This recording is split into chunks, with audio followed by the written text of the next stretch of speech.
Selamat datang di rute 33. Bagi kalian yang telah melihat video ini, kalian telah berada di persimpangan kami. Jangan menoleh ke belakang, jangan kembali.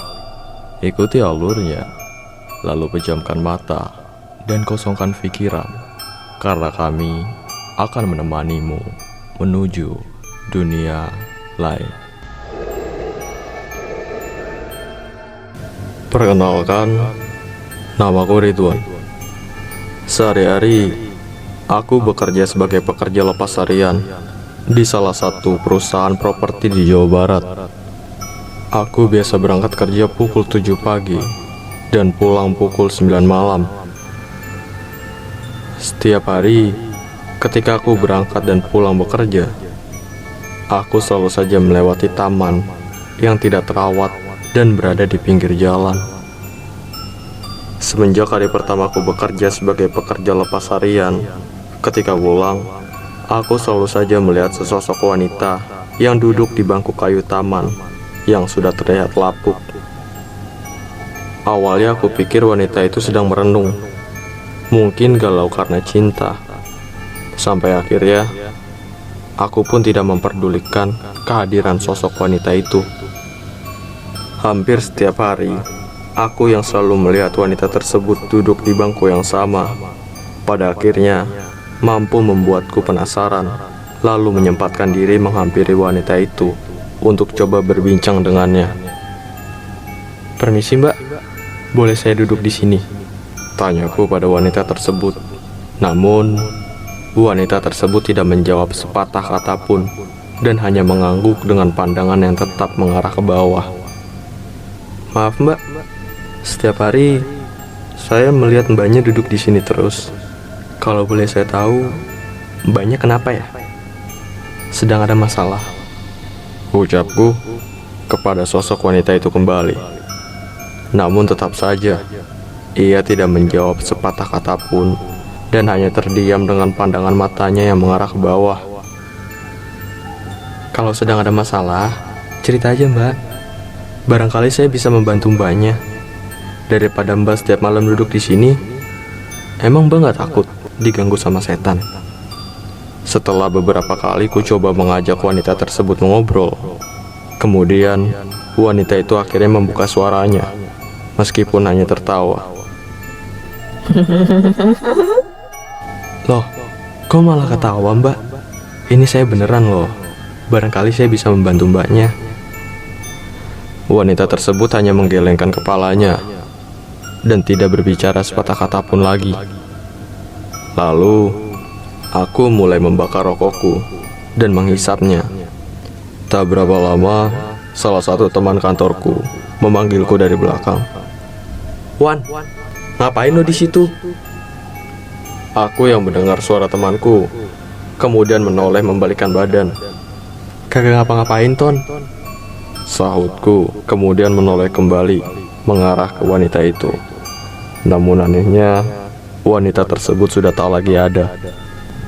"Malam-malam lo duduk di taman sendirian, mau diganggu setan lo?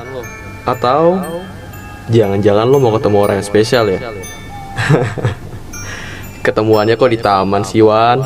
Udah kayak anak SMA 90-an aja lo," ledek Tony menyenggol bahuku.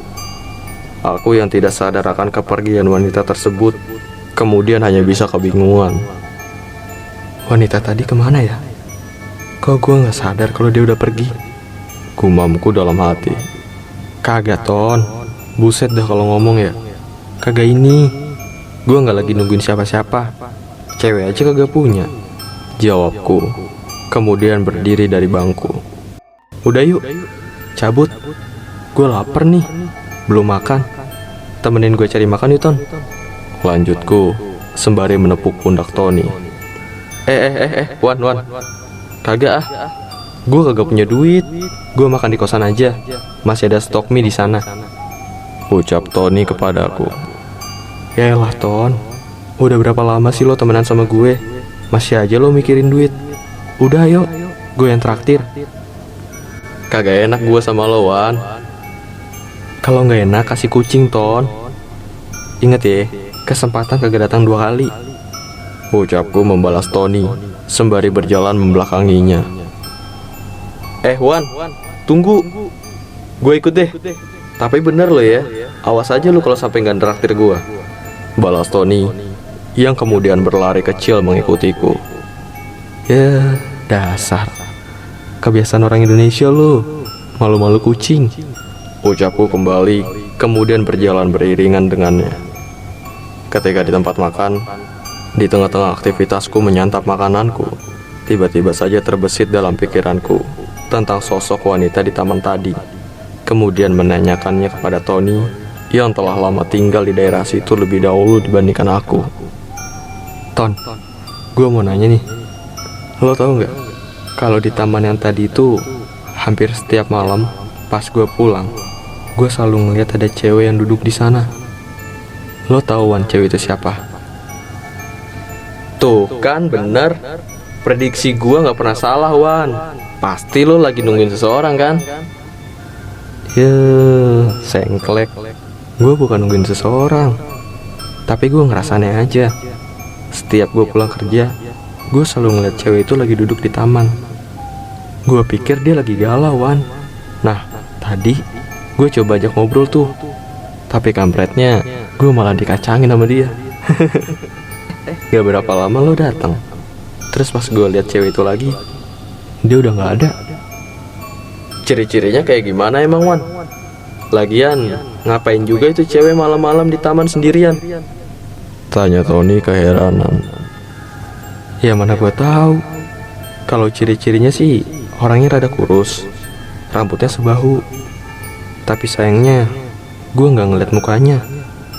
Ya, gue kira lo ngeliat mukanya Wan. Siapa tahu cakep kan? Tapi lo dapet nomor WA-nya nggak Wan? Boro-boro dapet Ton. Pas lo manggil gue tadi, itu cewek tiba-tiba udah gak ada. Setelah mendengar ucapanku barusan, tiba-tiba saja ia kemudian tersedak. Pelan-pelan makannya Ton. Lagian lo makan dah kayak orang belum makan sebulan aja. Bukan itu masalahnya Wan. Terus apaan? Pas lo nyamperin cewek tadi, lo gak lihat matanya kan? Maksud gue gini, lo gak tatap-tatapan kan sama dia? Tanya Tony kembali. Ya kagak lah. Emang lo pikir gue tatap-tatapan sama tuh cewek? Terus setelah gue tatap-tatapan, lo bakal bilang kalau misalkan gue cinta pandang pertama gitu? Gila lo ya. Balasku menimpali pertanyaan Tony. Ya goblok, justru itu masalahnya. Cewek yang lo temuin di taman tadi, itu cewek yang ditemukan meninggal 2 tahun lalu. Orang-orang biasa manggil dia si cantik pemilik bangku taman. Biasanya dia menampakkan dirinya kalau dia tertarik sama seseorang. Dan kalau sampai orang itu tatap-tatapan sama dia, biasanya bakal kebayang-bayang terus sama wanita itu. Sampai akhirnya orang yang tadi tatap-tatapan itu jadi gak waras. Ucap Tony menerangkannya kepadaku. Aku yang mendengar penjelasan Tony tersebut kemudian terkejut. Hah? Serius lu Ton? Gak usah bohong deh. Lu bohong kan cuma buat nakut-nakutin gue doang. Ngapain sih gue bohong Wan? Kalau cuma buat nakut-nakutin lu doang, ngapain? Gak ada untungnya buat gue. Berarti cewek itu makhluk halus? Ya, kalau menurut gue sih iya. Tapi gue gak tahu juga ya. Siapa tahu emang lo beneran ketemu sama cewek di taman. Aku kemudian termenung, lalu melanjutkan aktivitas makanku dan kembali ke rumah masing-masing. Keesokan harinya, selepas aku bekerja, aku kemudian menyempatkan diri untuk kembali ke taman itu, lalu menanyakan tentang sosok wanita tersebut kepada seorang bapak tua yang tengah terlihat sedang menyapu taman. Permisi Pak, maaf saya mengganggu sebentar. Saya mau nanya sesuatu boleh? Ucapku sopan kepada bapak tua itu. Iya Mas, ada yang bisa Bapak bantu? Begini Pak, maaf kalau misalkan saya menanyakan hal ini kepada Bapak. Bapak tahu nggak sosok wanita yang setiap malam duduk di taman itu? Tanyaku kepada bapak itu. Perempuan yang mana ya Mas? Perasaan tiap malam saya nggak lihat ada perempuan duduk di situ.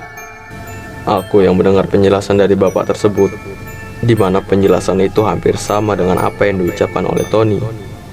Kemudian pada akhirnya perlahan mulai percaya bahwa perempuan tersebut bukanlah seorang manusia. Setelah itu, aku kemudian mengistirahatkan badanku di kosan. Dan entah kenapa, aku selalu saja memikirkan tentang sosok perempuan itu. Hingga akhirnya, aku tertidur. Di tengah-tengah tidurku, tiba-tiba saja aku memimpikan wanita itu kembali. Wanita tersebut muncul dalam mimpiku, kemudian memberikan tanda seperti sebuah tempat yang entah aku tidak mengerti apa artinya. Aku ingin bertemu di tempat itu, Ucap perempuan itu dalam mimpi. Sebetulnya kamu siapa? Tanyaku kepada perempuan itu. Kau akan tahu nanti, Ridwan. Suara perempuan itu dengan tawa kecilnya kemudian pergi begitu saja. Tak berapa lama, aku kemudian terbangun dari tidurku, lalu segera mencuci mukaku karena mendapat mimpi aneh tersebut. Hari demi hari berganti. Setiap sepulangku dari bekerja, aku selalu menyempatkan diri untuk mampir ke taman tersebut dengan maksud untuk menemui perempuan itu. Namun, perempuan itu tak kunjung datang. Hingga pada akhirnya, aku pun teringat dengan kehadiran perempuan itu dalam mimpiku. Ia menunjukkan sebuah tempat yang belum pernah aku ketahui sebelumnya. Aku pun kemudian mulai mencari tahu tentang tempat itu dan keberadaannya.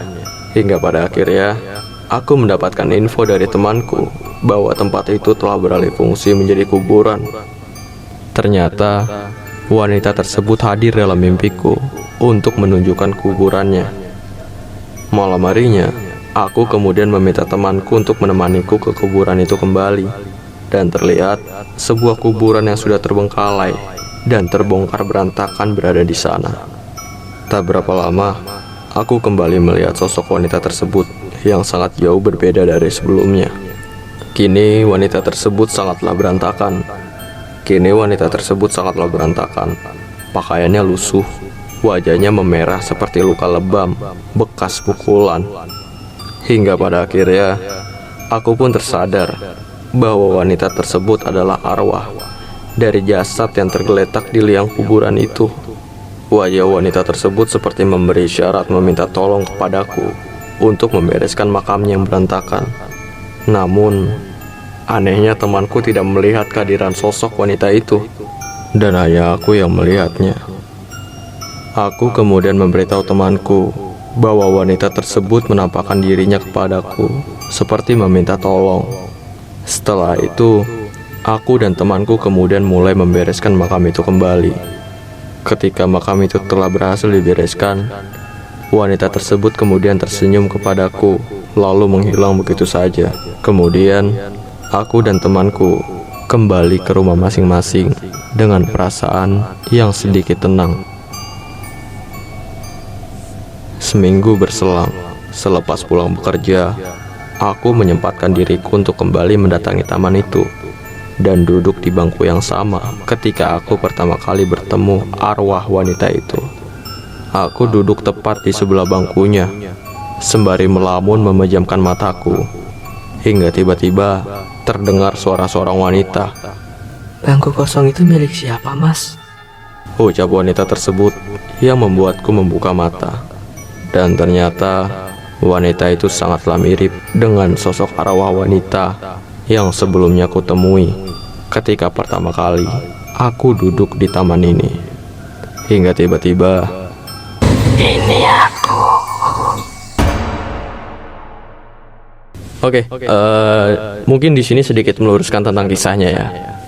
Mungkin buat para sahabat 33 semua sedikit bingung nih kenapa mengangkat cerita kayak gini. Jadi cerita ini gue dapat dari salah satu teman gue yang gak mau disebutin namanya gitu kan. Kisah ini nyata kejadian yang dialamin, cuma pada saat itu dia menjelaskannya tidak secara rinci. Tapi yang gue tangkap dari ceritanya barusan adalah ternyata karakter Ridwan di sini yang menjadi sosok pengganti dari teman gue ini itu juga tertarik kepada sosok arwah wanita tersebut gitu loh. Jadi dalam kisah nyatanya ini teman gue itu juga tertarik sama sosok arwah wanita tersebut.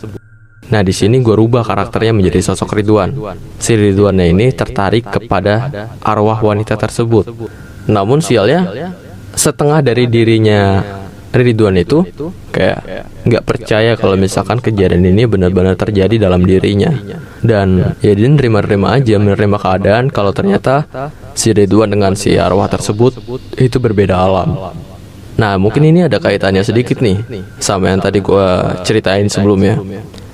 Kenapa si Tony itu bertanya kepada Ridwan apakah Ridwan menatap matanya si wanita tersebut atau tidak. Karena ketika ada orang yang menatap mata arwah wanita tersebut, menurut penjelasan si Tony-nya itu, orang itu bakal jadi nggak waras gitu. Mungkin karena jatuh cinta itu gitu, karena jatuh cinta sama arwah wanita tersebut.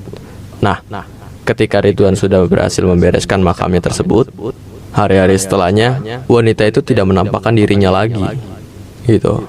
Dan ketika Ridwan kembali ke taman itu untuk mengingat arwah wanita itu, kayak istilahnya mengenang gitu ya, tiba-tiba aja ada wanita yang datang menghampiri Ridwan dan mereka bertemu di tempat yang sama.